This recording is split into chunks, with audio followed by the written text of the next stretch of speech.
Welcome everybody to our Magnification Call. I wanted to just start tonight's call out with a little bit of perspective. So I would consider myself fairly close to Mr. Evans.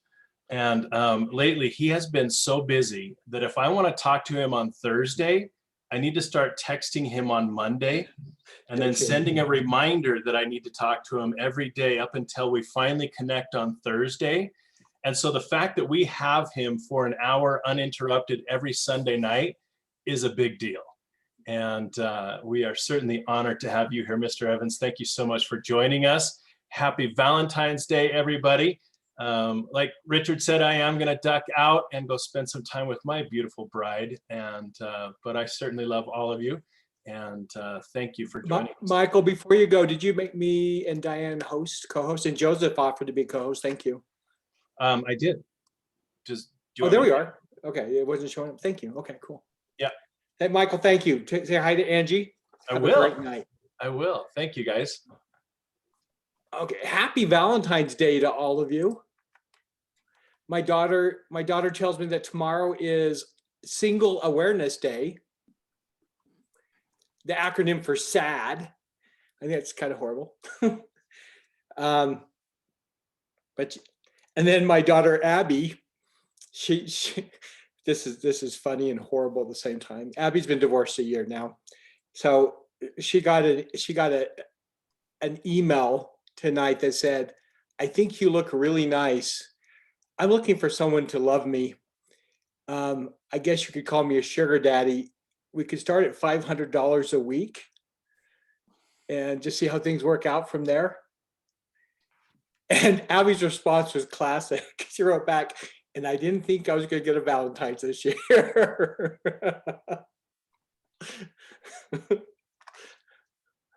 I had the chance to take my lovely wife. We did Valentine's with the grandchildren tonight. And we went out to eat. We went out to dinner last night at a really good Italian restaurant. Italian restaurant. I was really surprised up by the University of Utah.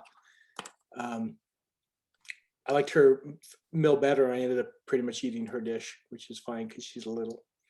I want to talk about something that actually has been kind of an epiphany to me, and we're getting some deep philosophy here. But I kind of threw you under the bus, I realized a few weeks ago. And we were talking about institutions. Talking about institutions, I said to get rid of any institution that wasn't lifting you. And I realized in saying that, and some of you said, there's some institutions I want to get rid of and I'm going to leave. And I realized in saying that is I didn't give you much guidance in terms of how do we choose which institutions are right and which are not. And so I'm going to start tonight by asking you a really hard question. And I'm really curious to see what you think. It's a question that philosophers have asked for years. So let me ask you this. Are humans inherently good or evil?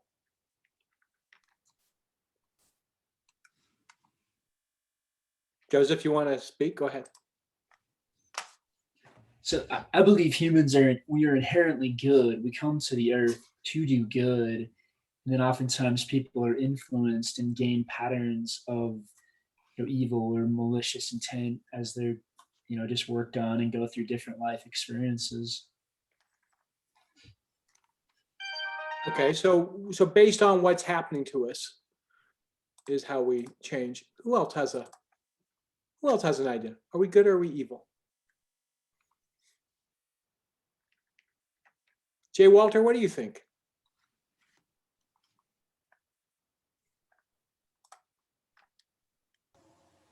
I agree with Joseph that we start out initially innocent and that we're inherently good. That's these people that come out of situations, abusive situations, having hard childhood, having bad experiences all their life, and still are so helpful to other people, are so good to other people, are able to break the cycle in their family and raise good children.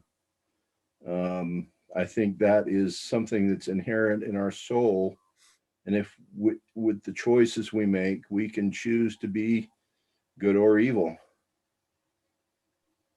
Okay. So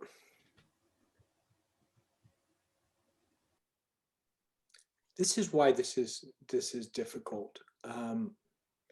I have, and just staying here, we're a close community. I have a nephew who I had trouble with for a while. He's dangerous. And when I called my brother, I said, "You realize your son is a sociopath?"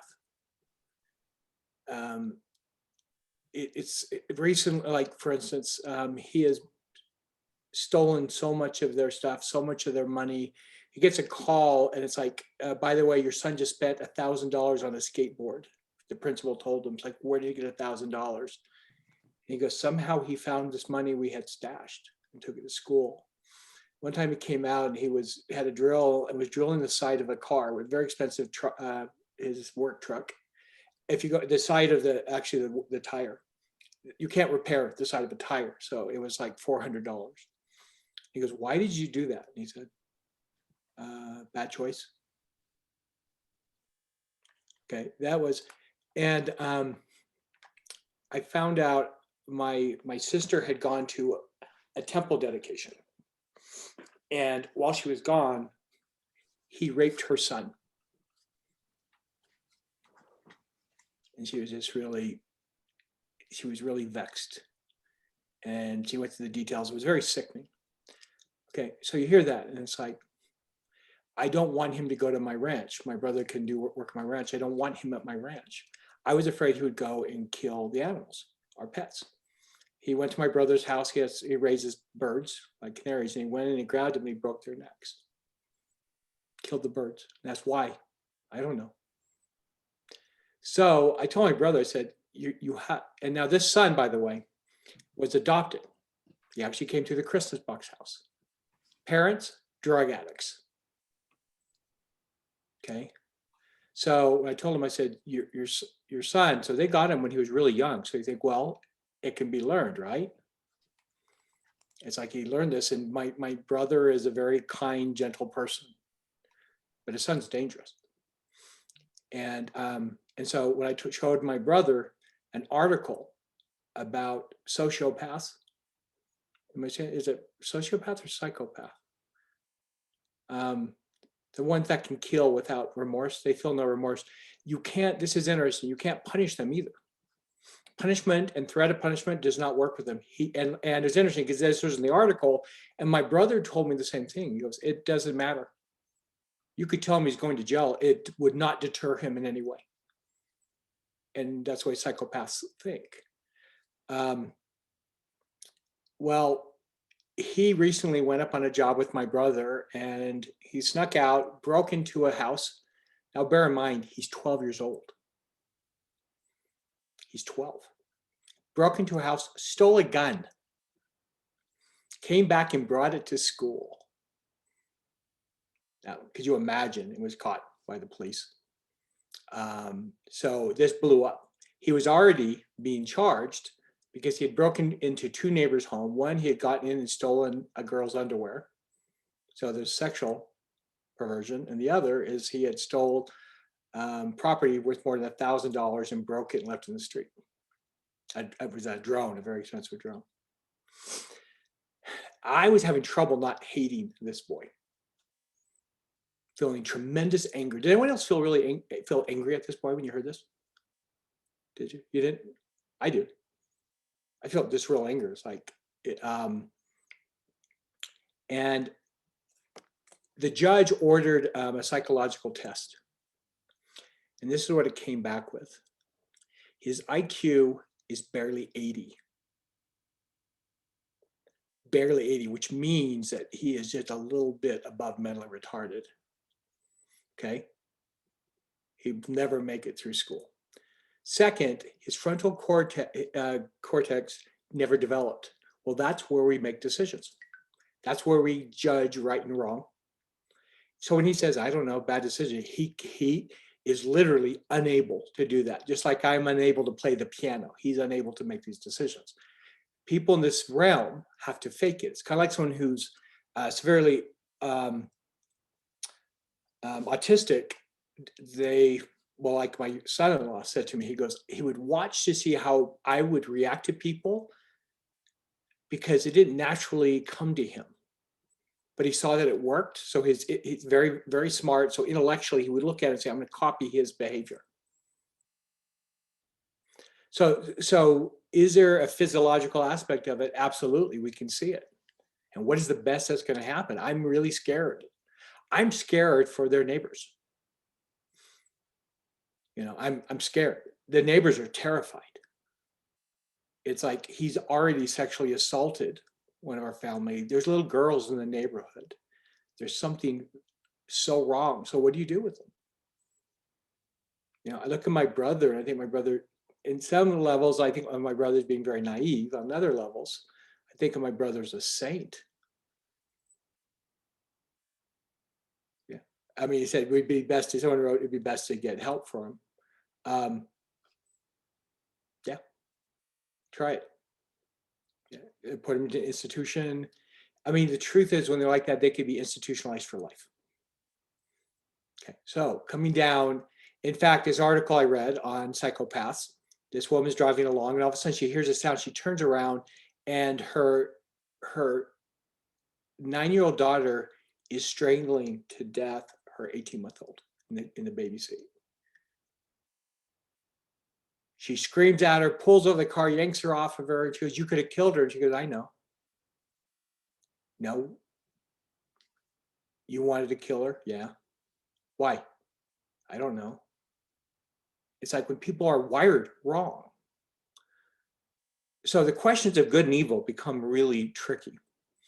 If you look at, this has been a philosophical question we studied in philosophy, people good or evil. There are going to be exceptions in every place, and which is why we have to be really careful about how we judge. It doesn't mean we have to be stupid, but we have to be really aware and to see the damage. And this is one of the things that angers me so much about my work with abused children, is I see kids whose lives are ruined, whose lives become very hard because some person abuses them when they're small. Now, in so many cases, that person was abused when they were small.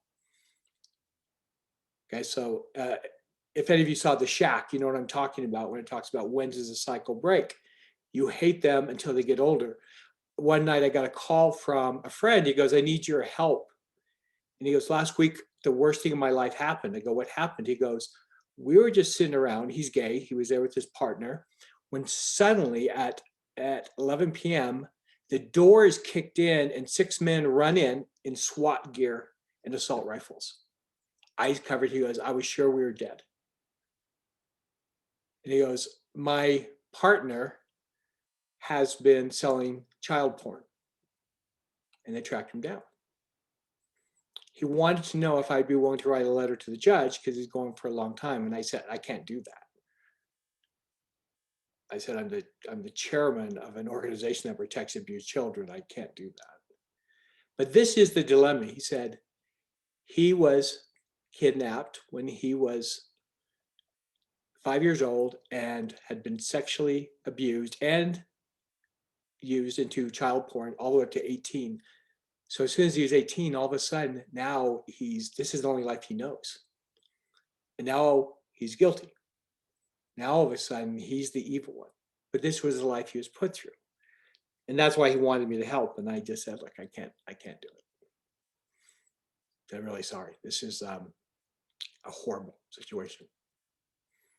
Why am I bringing this up? This sounds horribly depressing, but I want to always be honest on our magnification calls, because I think we give ourselves, we're pretty hard on ourselves and harsh on ourselves when sometimes we're doing the best we can. And but the bigger question I've been asking and wrestling with every night this week is the question that there's two philosophers. There's Rousseau and there's Hobbes. And Hobbes says that man is inherently evil, which is why we need institutions to keep him good. Now that sounds kind of pessimistic, but things like churches and government, right? Because we think of anarchy, are people generally well-behaved in anarchy? There are people who say they are, but think about it. So even though he says men are inherently evil, but institutions protect society and create society. Rousseau said the opposite. Man is generally good, but corrupted by institutions. Now, the problem is on the long side, Rousseau is much more pessimistic because what he says basically is that the world as we know it, which is filled with societies, will be corrupt. Okay, it will corrupt. It's like everyone will be evil in those institutions. Now, this is what's been interesting to me. I've been reading this book all week. It's called The Splendid and the Vile. It's the story of Winston Churchill. I am, as Diane can attest, I have studied thousands and thousands of pages on Hitler. He fascinates me, but what really fascinates me is what happened to German society. I loved what Jordan Peterson said. People like to say, this madman took over and ran this society. And, it's like he was evil. And the poor, unwitting Germans. Well, the Germans were rotten to the core, as Jordan Peterson said. 1 out of 3 Germans during Nazi Germany were Nazi informants. 1 out of 3. You can find pictures of the people attacking the Jews. Now, if you actually look at what was going on, it shows that we really are sheep, and that Joseph Goebbels was carefully, the propagandist for Nazi Germany, was carefully setting up that people would get more and more angry. Okay, do you see that going on in our society today? Yeah, the same kind of cultural manipulation is going on today. So who's going to be attacked today? When I had the audacity to say that men were under attack, the press went crazy on me. And yet, can you watch commercials on TV? Every man knows it. I know it. That's why men are committing suicide at 6 times the rate as women. Does that mean that men are great? That they're all good? Hell no. And we're entering this society where more and more men are becoming narcissists. So what is the point of all this? If institutions have this ability, this is the point I want to make at this. This is another thing that came up, is capitalism then. Capitalism is then turning people against people. Therefore, it is a corrupting influence in society. Is that true? Pat, you said something. What did you say? Let's unmute you. I said it's half true. Yeah. I was actually talking with a private pilot tonight, and I said, "What is and it costs?" He goes, "It costs about, for us to lift up, it costs $4,900 an hour to be on their flights." I once had a billionaire called me and he goes, "Do you want to?" He goes, "Hey, where are you?" I said, "I'm in New York." He goes, "I'm just leaving New York. Actually, my jet's in Connecticut. Do you want to fly back to Salt Lake City with me?" I go, "Sure." It was $75,000 for that flight for just the 2 of us. But when he's dealing with, hundreds of millions of dollars, it paid off for what he was doing. But I said, "What is the most ridiculous expenditure?" And he goes, "The most ridiculous expenditure is a woman in New York wanted to get her dog groomed from someone in Texas. She spent $80,000 to fly her dog there to get groomed." That is evil. You know what we could do with $80,000? How many children in our orphanages? We could feed tens of thousands of children so her dog could be groomed. Okay. That is the evil of capitalism. On the other hand, if you see what's happened with China, and there's a very good documentary on Amazon right now about why China is getting rich. And it shows how China dropped socialism. They are no longer a socialist country because the people were starving to death. And it wasn't until Deng Xiaoping actually went outside. They were so introspective. They never even left the country. He went to Japan and realized that the poorest people in Japan, here they are talking about the dangers and evils of capitalism, but in reality, the poorest people in Japan had better lives than the wealthy in China.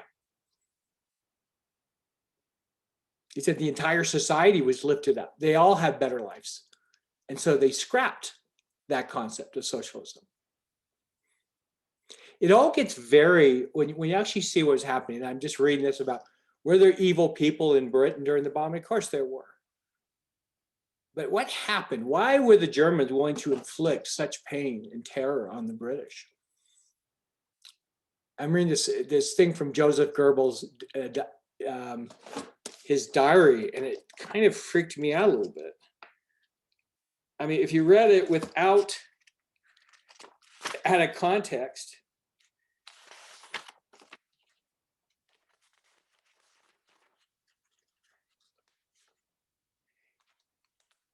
he goes, yeah, tonight we attacked London. He was very happy about it. The largest killing of Brits yet. He says, it's such a lovely day out. And here we are, not even able to enjoy it. Why do we humans make life so hard on ourselves? This is someone who's openly talking about killing more than 16,000 people that night. And he's like, why do we make life hard? Life's so hard. I didn't get to enjoy the sunshine today. It's like, what is wrong in this mindset? Well, this is a case is where the institution corrupted them. So can institutions corrupt? And what we see today, what's going on around us, is that we are watching factions are becoming those institutions that are corrupting. And the reality is that we're going to start seeing is that it's people on the extremes of all levels are where the danger is, because truth is almost always found in the middle. I'm conservative. I have friends who are very liberal. My agent she is diametrically opposed to me. She is a Jewish feminist, lesbian, liberal, progressive, right? When I met her, when I met her, I was this white male Mormon, as conservative, anti-gay, not in a cruel way. I just thought it was wrong. And it's like, and yet we love each other. How? How is that possible? And her friends would try to get her to break off the friendship.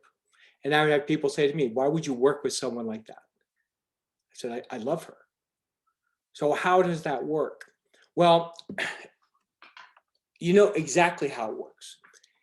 And this is where the power and the beauty of the five kingdoms reveals itself. Where are those institutions found? Right? They're found in the fourth kingdom, influencing the fifth kingdom. Okay, think about that. They are always in the fourth kingdom. What happens when people go off the rails, they take that fourth kingdom and they put it in their first kingdom. When you have that viewpoint, you take the glasses from the fourth kingdom and put them on in the first kingdom. All of a sudden, you're not seeing your divinity. You're not seeing what you're connected to. You're looking out in a different way. You have abandoned that throne. You have given the institution the power to rule you now. So to answer my question, I said, get rid of any institution that's not helping you. What is the first sign that you'll see in an institution that is not on your side? And it's simply this: it will violate the other kingdoms. Think about that. Every cult tries to put themselves between you and God. You can't get to your source unless you come through me. Every cult does that. All of them do. To the degree that religion does that, it is a cult. And for Christians, there's a very interesting scripture I didn't understand until recently. is that when Jesus died on the cross, the veil in the temple was rent. I thought, well, that was just a show of his power, that God was displeased. No, what it meant is there was no more veil. The veil was rent because now we have connection to God. Let that sink in a little bit, but consider that. So when you see, when that institution is saying, wait, we're more important than your transformational friends, people you love, and you start throwing out friends, that started to happen to me during the last election, back off. It's in violation. When it begins to break up your family, back off. Okay, that institution is wrong. Now, I'm talking about institutions. I'm not necessarily talking about right and wrong. But when you're in the first kingdom, what will happen that you start to see is that you truly become connected and see people as floating in these different boats. You see them out there on this wild sea. You begin to see them as they are. So it's not so much about reaching out and judging them as judging the institutions they're connecting with. And then it gives you this tremendous power of freedom. Can you love someone who belongs to an institution you don't belong to? Absolutely, you can. Because when you are connected to your source, you can do that. And I have felt that, I have seen it. And the testimony of my experience with my agent is a great sign of that. Do I have friends that have belief systems that are completely off from mine? Yes, I do. Absolutely, I do. And if I were to turn on them with hate, it would give them in the institutions a way to look at it. The way it stands, they're not quite sure what to do with me. And because my answer to them is, can we speak honestly? And if you can teach me truth, I will accept truth. But don't teach me dogma. Don't try to pass off what you've been brainwashed to hear. Don't tell me what I've heard 1,000 times that the current propaganda is saying. Let's talk truth. And so when you actually step back, so that is how the question comes, how do we decide which institutions we hold on to? Now, that doesn't mean that all institutions are ideal.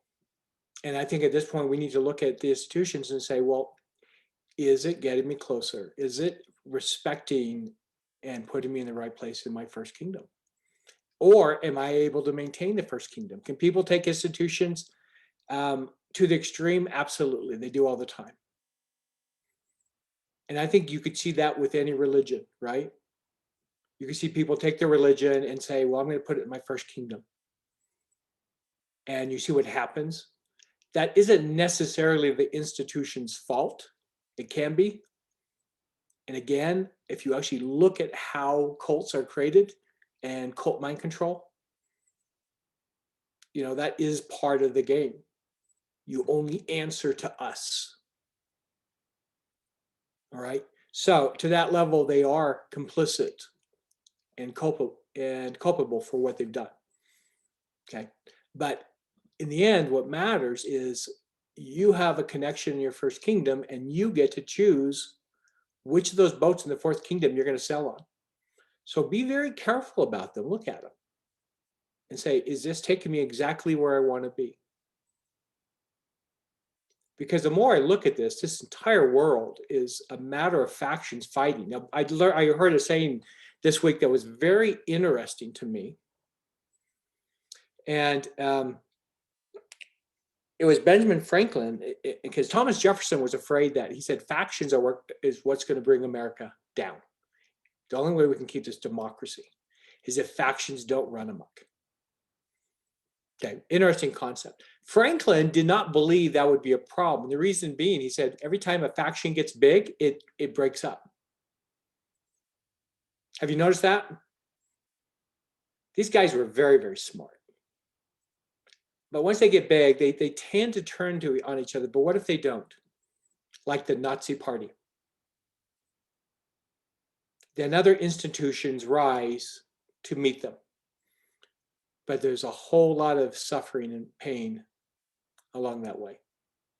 We go through this in our own experience. And you may be going through that experience with institutions you are involved with things you hear that don't sound quite right, whether it's up at the college or it's in your family. And the beautiful thing is, I've come to this conclusion that God is not nearly as mean as I thought. That God actually set this up as an experience of growth for us.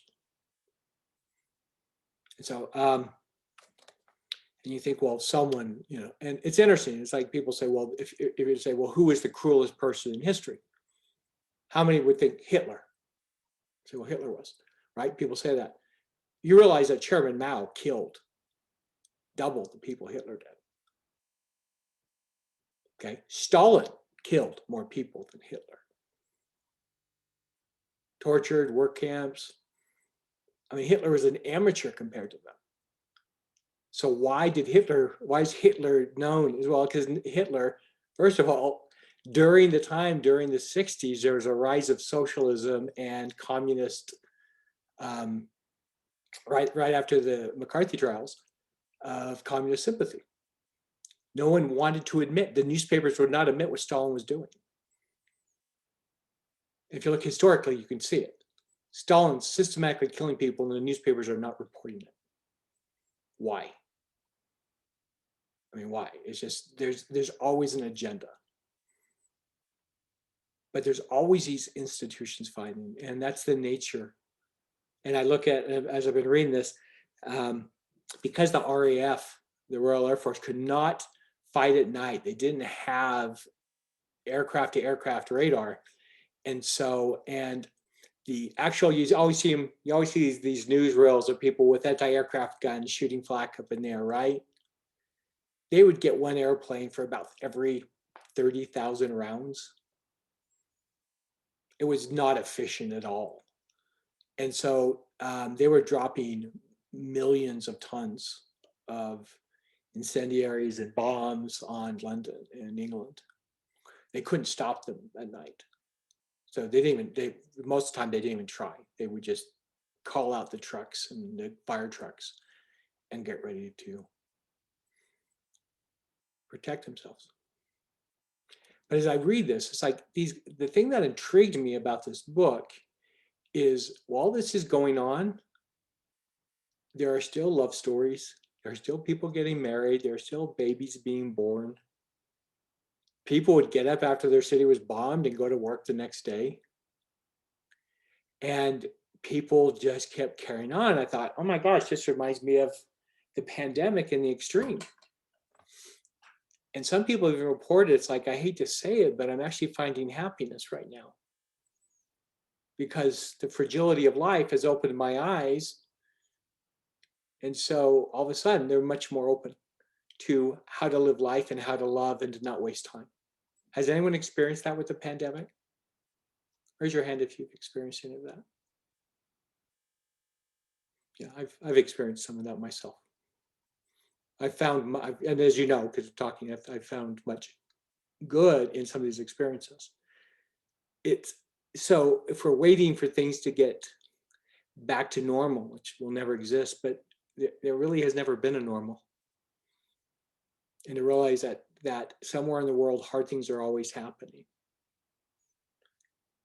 So I became, as I read this, I was kind of stunned when I realized that the Five Kingdoms approach to life actually was the answer. That this philosophy is very strong and very powerful, and through living it, we will find joy and we will live productive lives. Any comments on that?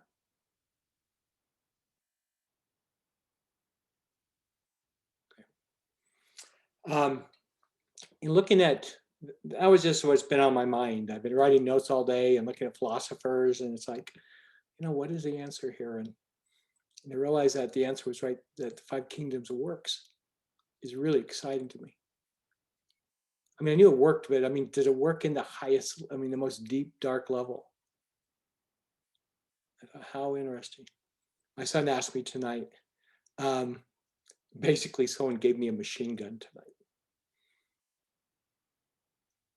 It's somewhere between a machine gun and a sniper rifle with lots of rounds, hollow points. It's like you gave me a killing machine, something to kill people. My son asked, would you ever kill anyone? I said, no, I'd rather die than kill him. But then I thought, no, the only worse than killing someone is letting someone I love innocently be hurt when I could stop it. That would be worse. That would be shameful to me. I thought, what an interesting to look at. I don't know. But I know full well if someone came at, I've seen it. I've done it. I've done it with abused children, right? We find ourselves, we deal with some of this stuff. One of the guys I work with was rescuing an abused child 2 weeks ago and was hit in the face by a large Polynesian man with brass knuckles, broke his jaw in half. And it's like, no, we're in the real place here. I get death threats. I have had death threats on me. I've been told that I should be carrying a weapon at all times because I deal and I'm at the top of someone who deals with abused children. We brought in 100,000 children. Have there been people who wanted to kill me? Yes, twice. Twice I've been warned that my life was in danger. And one of the guys they caught with a gun and ammunition. Fortunately, he did not know where I lived, which scared me because someone posted my address the other day on a site. So what he did is he went down to the Christmas box house and we had pulled all the shades and locked down and the police were waiting. I caught him. But I had a woman that security took out of a line once because she sat there and screamed at me that I'd taken her children from her. To her, I'm an evil man. Clearly, you could see that she actually was. It's like, if you did not abuse your children, they wouldn't have been taken from you. If you did not hurt innocent people. So that's where the question of good and evil. Good people will always be bad people to bad people. Hitler thought Churchill was a very awful man. Right? Of course, Churchill just said, he just called Hitler the evil one. And history, in large part, decides. And what our institutions teach us. So, that is what I wanted to share tonight. How does that impact you? It should strengthen your belief system in the 5 kingdoms, and also to look at it in a very real way. What are those institutions doing to you? And so what would be really valuable for you to do tonight is actually make a list, get a pad of paper, and write down all the institutions. Now, some don't have membership cards, right? Okay, some are very, very distinct. Some not so much. Some could be a neighborhood book club, right? We watch, kids get involved with bad kids sometimes. That's an institution, okay? So to write down the institutions that we are interacting through the world with, and then look at them seriously and say, am I interacting correctly with this? Am I understanding it? And is this a positive thing? Is it strengthening all of my kingdoms? And not only is it strengthening it, is it strengthening your ability to impact the world? If the institution is only there to suck you up, then that's not much of an institution. If the institution is there to magnify you, this is an institution we have right here. But we're not taking anything from you. We're not even taking fees anymore. And so it's a matter of giving. And my whole desire and point for you is that you can actually walk away from tonight and say, I'm looking at my life and I'm going to have a magnified life. I love what Michael Sheen calls it, the magnification nation. That is what I want. That's what I want to see. I want to see this group grow in power. And if you're not, then you might as well just tune out on Sunday night and watch The Mentalist, because that's a lot of fun. It's a lot more fun than watching me. Or read one of my books, because that's fun. All right. So the other question I had for you tonight is, I'm sick of COVID. Is anyone else sick of COVID? I've been watching very carefully the rates and things. And I want to have a magnification retreat at my ranch this summer. Would anyone want to go to that? Okay. Okay, so we'll see how serious you are. Email me, because I can only take 25 people. Okay. Oh, here they come. There's Candace and Jessica. My ranch is my favorite place in the whole world. The other thing is, for those who are writers, I'm going to do a writer's retreat. And some of you know that because I did my writer's training, and that was $5,000 a person. I'm not talking about that. I'm talking about something much smaller that actually we just write, including me, and then share just a beautiful escape in the country. My ranch is right by Zion's National Park. It's, in fact, I want to show you a really cool picture of it. Wendy Spooner, you've seen my ranch.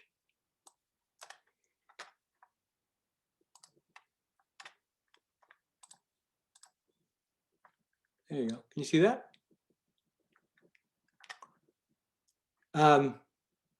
It's 200 acres, but it's on private, but it's also next to all the land around it is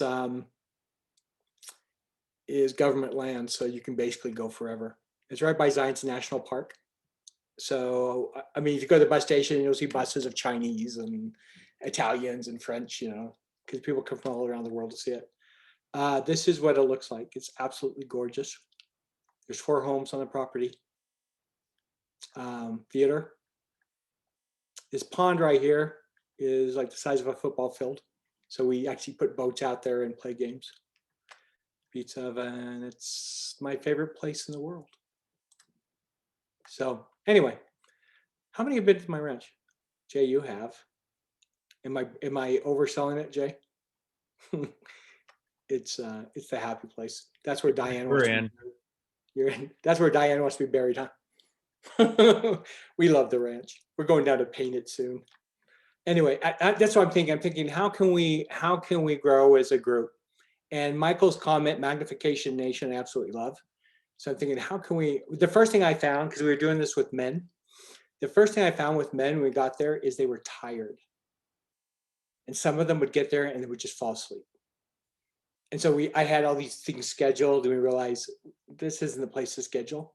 And the truth is, all people really want to do is play volleyball and swim, get on the boats. That's what they really, and eat. That's what they want to do most of all. But to actually go through a transformational experience that we grow and magnify ourselves to be a lot of fun. And it's also it's in experiences like that that we get to be good friends. We make friendships that last forever. So anyway, if that is something that sounds fun, I'm seeing a whole bunch of things coming in here. Diane, can you look at those?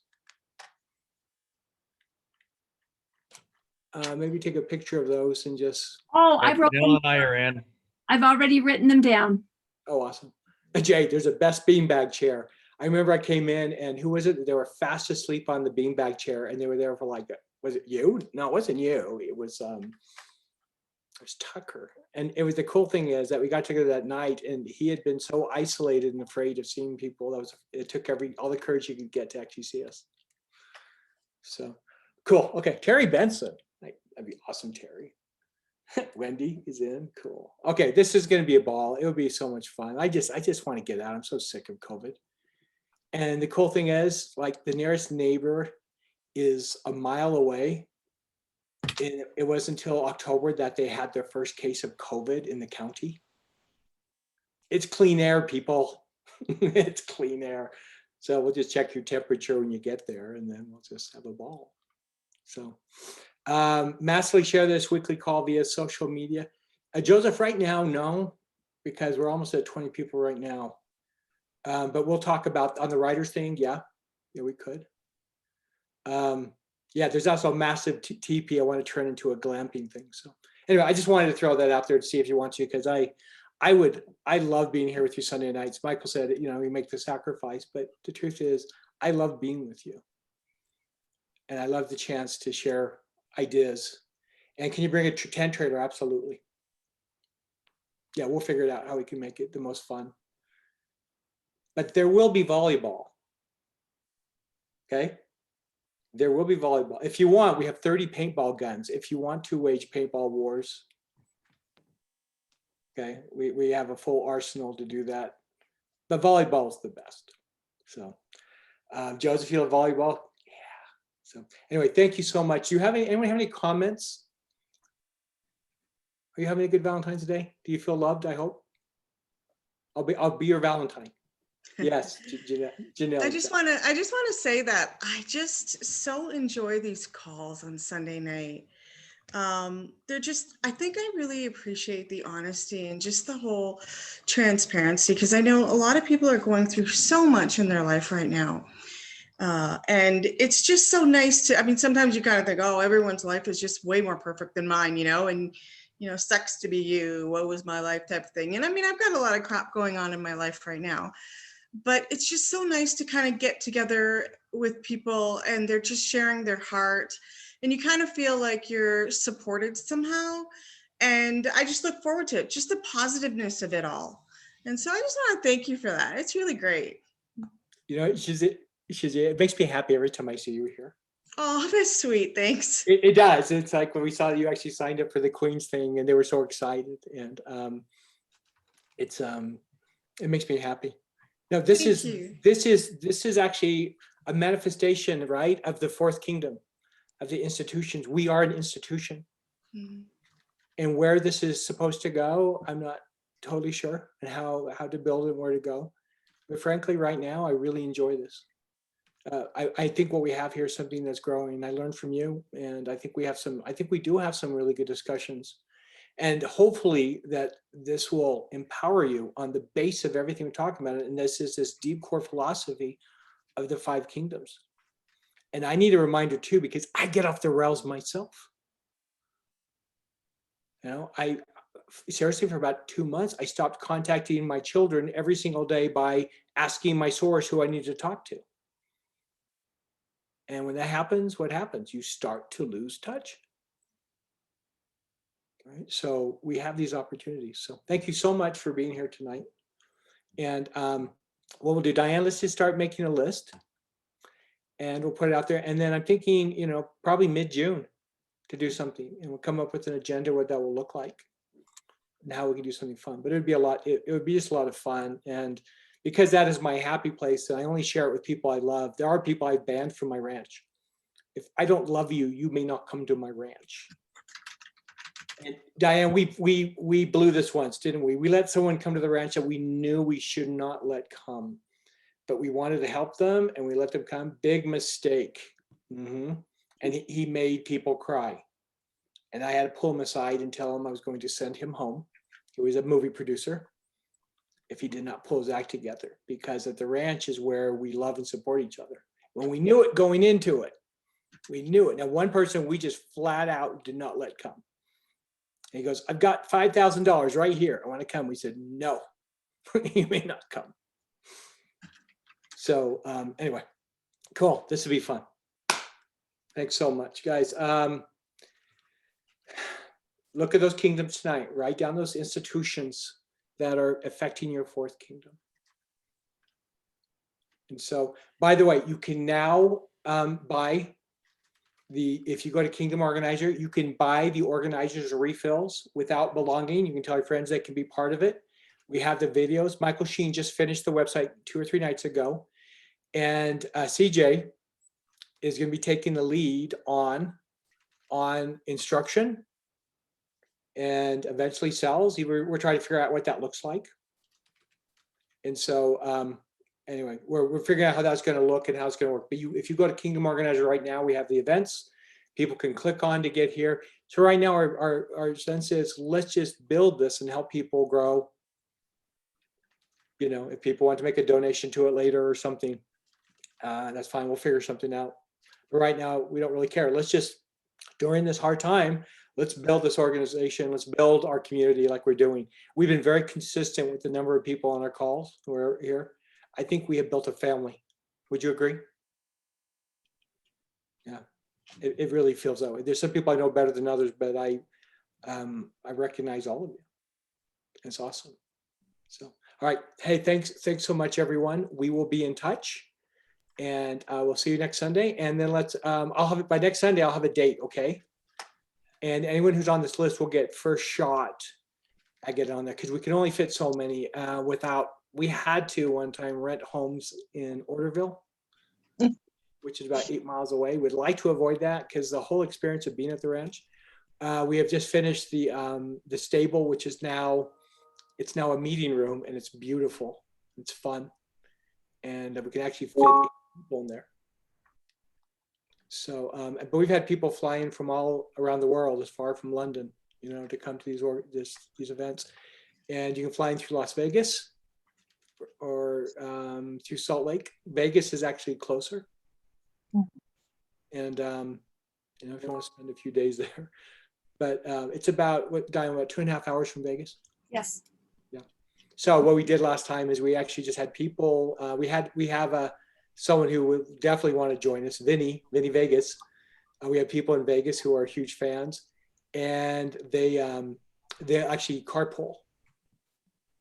So last time I actually just said, look, part of your fee to come in is just drive everyone. So we just met there in Las Vegas and had dinner and drove up. So it's very friendly, and Diane manages it, keeps her busy. And I make the best breakfast ever. And that's kind of my specialty, making you breakfast. I even have one of those things they have at McDonald's. I make the pancakes.